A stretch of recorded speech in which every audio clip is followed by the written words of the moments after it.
बड़ा दिल दुखता है यार। हमें यार रोहिंग्यास को जगह देनी चाहिए। रोहिंग्यास फूंक देंगे तुम्हारे मुल्क को, ठीक है, और फिर उस दिन बैठ के मुंह पकड़ के रोना कोने में। कहां के रहने वाले हो? ठीक है, जो रिक्शा चलाता है, घरों में काम करता है, मालदा एक जगह है वेस्ट बंगाल में, मालदा। कोई मालदा वालदा के नहीं है, ये कोई मालदा के नहीं है, ये सब बांग्लादेश से आए हैं या फिर ये रोहिंग्या हैं। पर ये जो सरहद पार करके आते हैं ना, ये वहां पे कलेश कर रहे हैं। ये अपने साथ लेके आसाम में अपने साथ अलकायदा को लेकर आए हैं। उस बंदे ने क्या बोला? उसने बोला कि हम भारत का संविधान का फायदा उठाएंगे, भारत की डेमोक्रेसी का फायदा उठाएंगे और उसी की जड़ें खोदेंगे। अब बंगाल के अंदर घुसो, घुसते ही अपना आधार कार्ड बनवाओ, सब कुछ कराओ, अपना पासपोर्ट जो भी बनवाना है, pan card, election card, most important election card. নমস্কার, আপনাদের সবাইকে স্বাগত। ফ্রান্স জ্বলছে বিগত কিছুদিন থেকে। অনেক মানুষ মারা গেছে ও আহত অনেক। কিন্তু কেন? ভারত কি একই দিকে এগিয়ে যাচ্ছে? মানে আগামী সময়ে ভারতেও কি এই একই অবস্থা হতে পারে? এই বিষয়ে ভারতীয় মেজর গৌরব আরিয়া কি বলেছেন শুনুন। दोस्तों, फ्रांस में आग लग चुकी है और बहुत ज्यादा भड़क चुकी है आग, और ये आग इतनी बढ़ गई है कि पूरी यूरोप को खतरा है। और आज मैं कुछ बातें आपको बताना चाहता हूं इसके बारे में। जो पूरा मामला चल रहा है ना, नाहेल आपको पता ही है, एक लड़का 17 साल का, वो गाड़ी चला रहा था, उसको पुलिस ने मारा। पुलिस वाले का यह बयान है कि मैं उसके पैर में गोली मारना चाह रहा था, लेकिन वो डिसबैलेंस हो गया, कुछ भी हो गया, वो उसको ऊपर लगी गोली और उसकी मौत हो गई। तो ये बात हम चाणक्य डायलॉग्स में कवर कर चुके हैं। पुलिस वाले को अरेस्ट कर दिया गया, उसके ऊपर इंक्वायरी चल रही है और पुलिस वाले को एक निहत्थे बंदे को गोली मारने की सजा मिलनी चाहिए। यह बात तय है, मिलनी चाहिए। मैं कहता हूं मिलनी चाहिए, बिल्कुल मिलनी चाहिए। जो ऐसे मासूम लोगों को, वो क्रिमिनल नहीं था लड़का, उसका कोई क्रिमिनल रिकॉर्ड नहीं था, अभी तक पता नहीं लगा कि उसका कोई क्रिमिनल रिकॉर्ड है, और वो ठीक है रैश ड्राइविंग कर रहा होगा, कुछ कर रहा होगा, लेकिन that does not mean you kill a man. आप किसी की हत्या नहीं कर सकते, वो भी माइनर की। अब क्या हुआ कि वो मर गया, तो उसकी जो मां थी लड़के की ना, नाहेल की मां, उसने ये बोला कि साहब मैं उस पुलिस वाले को ब्लेम करती हूं, उस पुलिस वाले को दोष देती हूं, लेकिन मैं पूरी पुलिस फोर्स को दोष नहीं देती। और बड़ा मैच्योर स्टेटमेंट उसकी मदर ने दिया। तो आज मैं थोड़ा सा ना तफसील से बताता हूं ये चक्कर है क्या। दोस्तों, ये सब समझने के लिए आपको थोड़ा सा पहले चलना पड़ेगा। Let us go to 2015। ये जो फ्रांस हम आज जलता हुआ देख रहे हैं ना, ये 2015 में वहां पे क्या हुआ था, पेरिस में टेरर अटैक्स हुए थे। इनको कराया किसने? हाँ, इस्लामिक स्टेट की जिम्मेदारी थी, आईसिस ने करवाया था, लेकिन करा किसने? ये जो इलीगल माइग्रेशन से आए थे वहां पे, उन लोगों ने करा, और कुछ उसमें लीगल भी थे। वो लोग आए अपने अपनी जगह से और उन्होंने अटैक करा। इस अटैक के बारे में मैं आपको कुछ बातें बताता हूं दोस्तों। इस अटैक में टोटल 137 लोग मारे गए, जिसमें 7 अटैकर थे, यानी कि 130 इनोसेंट लोग फ्रांस में मारे गए, और इसमें तकरीबन 416 इंजर हुए। फ्रेंच एयर स्ट्राइक्स थी जो इस्लामिक स्टेट पे करी गई थी किसी और देश में। आप समझ रहे हैं? जो एयर स्ट्राइक्स फ्रांस ने करी थी किसी और देश में, उसका बदला यहां पे लिया गया। लेकिन लेने वाले कौन थे? बदला लेने वाले ये बाहर से आए हुए आतंकवादी नहीं थे दोस्तों। ये आप ध्यान रखिएगा। अगर इस्लामिक स्टेट वाले बाहर से आते और इस्लामिक स्टेट वाले कहते हम यहां पे आए हैं, जैसे कि 9/11 हुआ था, विदेश से लोग आए और अमेरिका में वो जहाज बिल्डिंग के अंदर लगा दिए, तो वो तो मैं एक बात समझता कि हां उन्होंने बदला लिया है, गलत है, टेररिस्ट एक्ट है, लेकिन बदला लिया है। ये वाला मामला क्या था, ये मैं आपको समझा देता हूं, फिर आपको समझ में आएगा चल क्या रहा है, ये फ्रांस जल क्यों रहा है। यहां पे साहब ये जो अटैकर थे, ये फ्रांस में पैदा हुए थे। आप समझ रहे हैं मेरी बात? आपको फर्क समझ में आ रहा है? ये फ्रांस और बेल्जियम में पैदा हुए थे, ज्यादातर फ्रांस में पैदा हुए थे, उस मिट्टी में पैदा हुए। इनके मां बाप विदेश से आए थे, उस मिट्टी में पैदा हुए। फ्रांस की शपथ ली उन्होंने कि we will be loyal to the constitution of France, और फ्रांस में इन्होंने अटैक करवाया। 137 लोग मरे, 7 अलग मान लीजिए जो टेररिस्ट हैं, 130 इनोसेंट लोगों को मार दिया। यानी कि लॉयल्टी कहां पे है? आप ये सोचिए लॉयल्टी कहां पे? आपने इनोसेंट लोगों को मार दिया। वो जो फ्रेंच लोग थे, जो आम लोगों को उन्होंने तो नहीं बोला था ना कि जहाज उड़ा के आप वहां पे डाल दो और ये बम डाल दो और इसको मार दो, इसको मार, उन्होंने तो नहीं बोला था। कोई शॉपिंग करने गया है, कोई बच्चे को लेकर गई है औरत अपनी, कोई बंदा अपनी नौकरी पे गया है, कोई लेडी है जो अपने ऑफिस की ओर जा रही है ना, या फिर ऑफिस से आ रही है, व्हाटएवर। इन लोगों ने वहां पे चुन चुन के फ्रेंच को मारा। और ये कौन थे? ये खुद फ्रेंच थे जो बाहर से लोग आ रखे थे। अब 2015 से आइए 2017, मुझे इनवाइट करा ब्रिटिश पार्लियामेंट में एक टॉक देने के लिए कश्मीर के ऊपर, ठीक है। तो मैं लंदन में घूमा, थोड़ा दामा, जैसी बात है, मैं जाहिर सी बात है 5-6 दिन के लिए गया था लंदन। तो मैं किंग्स कॉलेज लंदन में भी गया, वहां पे मैं ऑक्सफोर्ड में भी मैं गया, वहां पे भी एक प्रोग्राम था ऑक्सफोर्ड में, टॉक थी और डिबेट टाइप की थी, और किंग्स कॉलेज में भी थी, और ब्रिटिश पार्लियामेंट में तो मेरी अकेले की टॉक थी।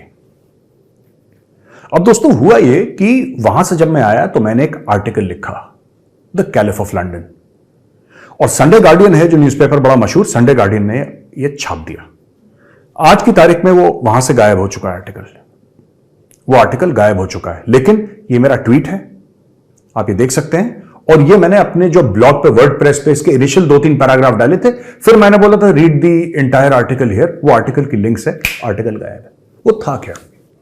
मैंने बोला था कि जितनी तेजी से यूनाइटेड किंगडम और यूरोप रेडिकलाइज हो रहे हैं ना, तुम लोगों को प्रॉब्लम होगी, आज नहीं तो कल। 2017 की डेट आप देख सकते हैं, ये अक्टूबर में मैं वहां पे गया था, नवंबर में मैं वापस आया, फिर यहां पे इंडिया में आके मैंने वो आर्टिकल वापस लिखा था और उसको डाला था। अगर मुझे मिल जाएगा, मेरी कहीं फेसबुक में पड़ा हुआ, तो मैं जरूर फिर पोस्ट करूंगा अपनी फेसबुक पे दोबारा। लेकिन मैं आपको ये बताना चाहता हूं ना दोस्तों, ये मैं कब से कह रहा हूं इनको, यूरोपियन से जब भी बात करता हूं मैं बोलता हूं यार तुम लोग सुनो, टाइम बम के ऊपर बैठे हो, ये कभी फटेगा।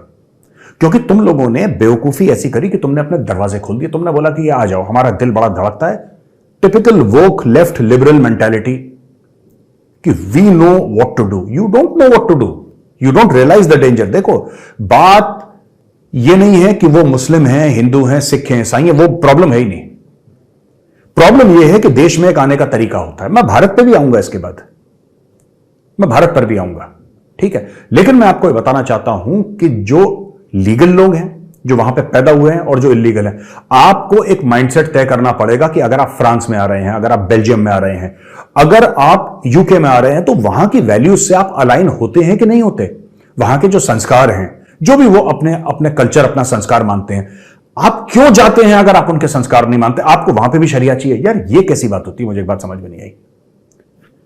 अल्जीरिया से कोई आया, सीरिया से कोई आया, ठीक है, और किसी और देश से आया जहां पे बहुत बुरा हाल है, जहां पे कट्टर इस्लामी कानून है, जहां पे शरिया नाफिज है, जहां पे हाथ पैर काट देते हैं, ये सब, उससे बच के आप आए फ्रांस। उदाहरण दे रहा हूं फ्रांस का, गए पूरे यूरोप में, उधर से आए फ्रांस, आ गए फ्रांस में, फ्रांस में सेटल हो गए, आपके बच्चे हो गए जो कि फ्रेंच सिटीजन है, आप भी बन गए फ्रेंच सिटीजन, आपके बच्चे तो पैदा हुए, तो वो तो खैर जाहिर सी बात है फ्रेंच सिटीजन होंगे, ठीक है। आज की तारीख में मैं एक बात कहना चाहता हूं आपको, आप वहां पे आए, आपने वहां पे क्या सीखा? आपने सीखा क्या वहां पे? आप क्यों आए वहां पे? क्या आप बिलीव करते थे फ्रांस के कल्चर में? नहीं। क्या आप फ्रांस की डेमोक्रेसी में बिलीव करते थे? नहीं। आप एक शरिया कानून और एक अराजकता का माहौल छोड़कर आए जान बचा के फ्रांस में, और फ्रांस में वही शरिया का कानून आप चाहते हैं। यूके में हो रहा है, शरिया कोड्स बन रही हैं यूके में, और ये गलत है बिल्कुल, मैं इस चीज को कंडेम करता हूं, गलत है बिल्कुल। भाई आप आए UK because you wanted a liberal democracy, उस लिबरल डेमोक्रेसी का फायदा उठा के, जहां पे कोई बंदा कुछ भी बोल सकता है, आप किंग को गाली दें, क्वीन को गाली दें, प्राइम मिनिस्टर को गाली दें, ठीक है, कुछ नहीं, मतलब आपको जो करें, आपको पूरी आजादी है। उस आजादी का फायदा उठा के वहां पे शरिया ले आए, उसी आजादी का फायदा उठा के। दोस्तों एक स्टिंग ऑपरेशन करा था रिपब्लिक ने बहुत पहले, और वो कौन थी वो लेडी रिपोर्टर, मैं नाम भूल गया उसका, वो गई थी, और वो इंडिया के जो हैदराबाद है ना, क्यों इंडिया का इसलिए बोल रहा हूं कि एक पाकिस्तान में भी हैदराबाद, सिंध में उनके, तो कंफ्यूज ना हो जाए, मेरे वीडियो पाकिस्तानीज भी देखते हैं। वो पत्रकार जो थी, वो लेडी थी, she went and she did a sting operation, और वो हैदराबाद में एक इस्लामिक स्टेट के बंदे से मिली। वो उनके लिए फंडिंग करता था, ट्रेन करता था, मोटिवेट करता था लोगों को, तुम ज्वाइन करो, ठीक है। वो जो स्टिंग ऑपरेशन था, उसमें क्या बोला उस बंदे, मैंने अपने कानों से सुना यार, वो वीडियो मैंने देखा, टीवी पे भी चलाया गया था।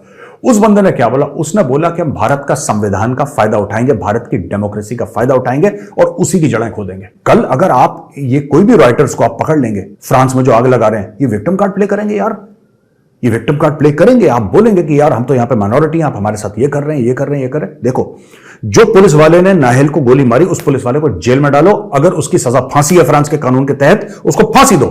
अगर उसकी सजा ताउम्र कैद है, उसको उम्र कैद के लिए डालो जेल के अंदर, सड़ने दो उसको, जो भी फ्रांस की सजा है। लेकिन 2-3 हजार गाड़ियां जल, इन्होंने एक लाइब्रेरी जला दी यार, इन्होंने एक लाइब्रेरी जला दी वहां पे। ये लाइब्रेरी मंगोलों ने जलाई थी, ये लाइब्रेरी मंगोलों ने जलाई थी जब उन्होंने बगदाद सैक करा था, when they sacked Baghdad, Alexandria की लाइब्रेरी। ठीक है, क्यों इतना दूर जाते हैं? नालंदा की लाइब्रेरी के साथ क्या करा था आपको नहीं पता? आक्रांताओं ने क्या करा था? नालंदा की लाइब्रेरी जला दी थी।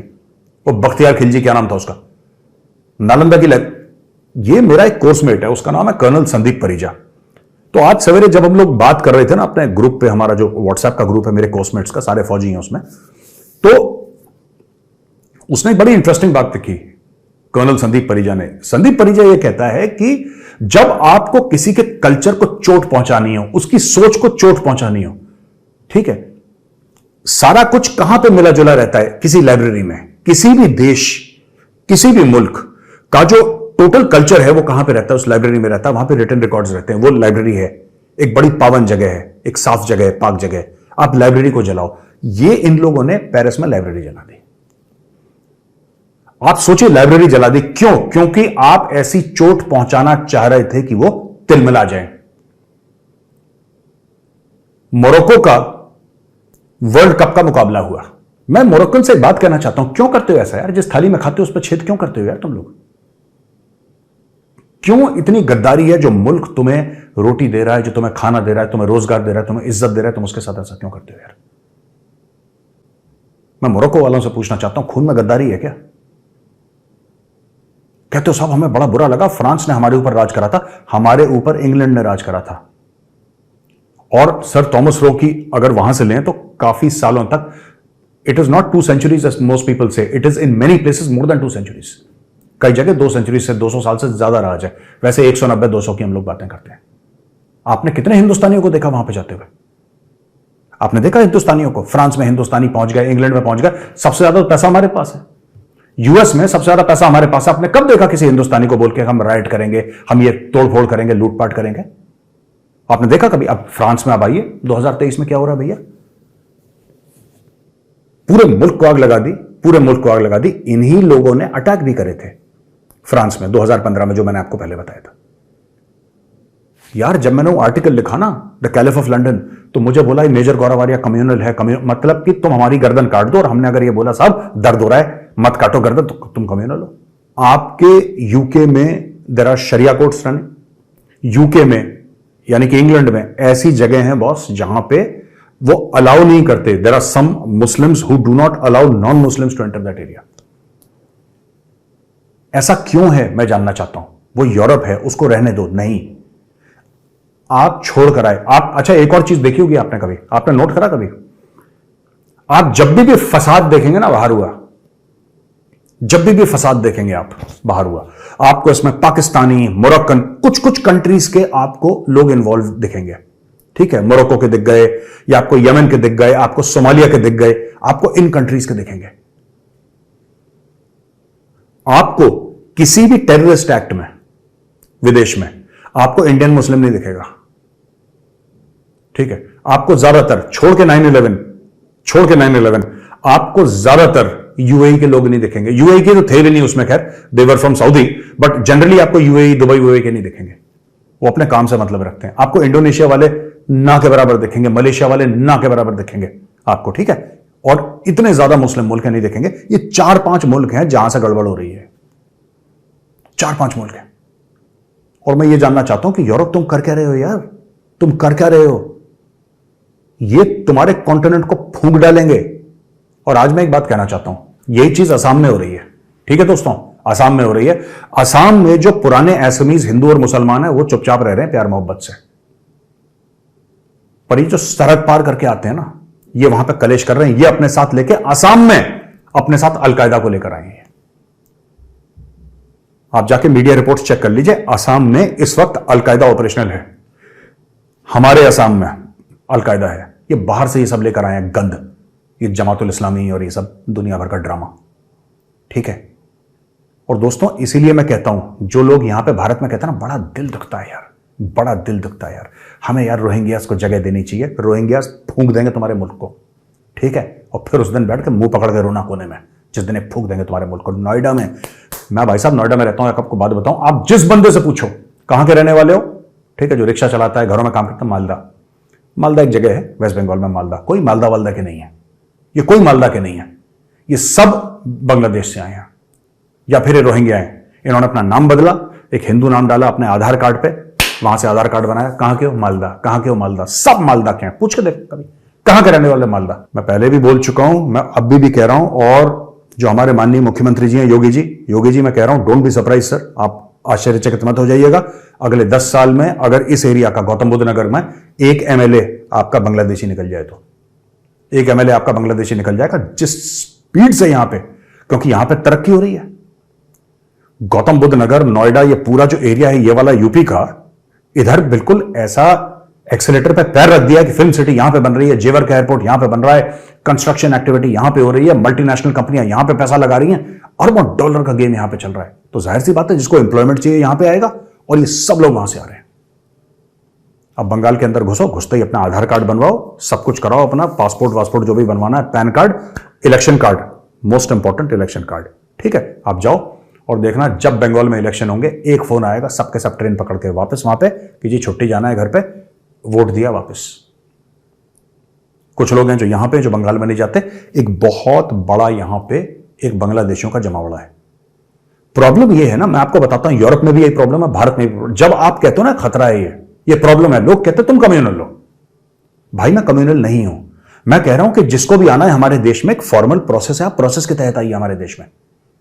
अगर आपको कोई भी दिक्कत है, अगर आप चाहते हैं भारत की नागरिकता, एक तरीका है। आप ये नहीं कि आप बिल्कुल वहां पे, भाई फिर बॉर्डर का क्या मतलब है, फिर पासपोर्ट का क्या मतलब है? फिर तो घुस जाओ जिसको जहां पे घुसना है, घुस जाओ जहां पे घुसना है। एंजेला मार्केल जो जर्मनी की चांसलर थी, वो बड़ा दरिया दिली दिखाई यार मैडम ने, आ जाओ जी, मेरा दिल धड़क रहा है जी, आ जाओ आ जाओ आ जाओ आ जाओ आ जाओ, कम कम कम, सब लोग आ जाओ बेटा, सब लोग आ जाओ। जर्मनी फूंक दिया उन्होंने, जर्मनी को, बेल्जियम को फूंक दिया, स्पेन को फूंक दिया, यूके को फूंक दिया, फ्रांस को फूंक रहे। पूरे यूरोप में आग लग रही है, और यूरोप में आग लगेगी। और इससे हुआ क्या है, राइट विंग जो पार्टीज है ना, राइट विंग पार्टीज यूरोप में, वो फिर से जन्म ले रही हैं इन रिस्पॉन्स। ये आप समझिए, मैं जो आपको बात बोल रहा हूं, राइट विंग पार्टीज का जन्म हो रहा है, फार राइट की पार्टीज। और कुछ पार्टीज ऐसी हैं जिनका जो अतीत है, या जिनसे वो इंस्पिरेशन लेते हैं, बहुत खतरनाक है। जय हिंद, जय जवान, जय किसान।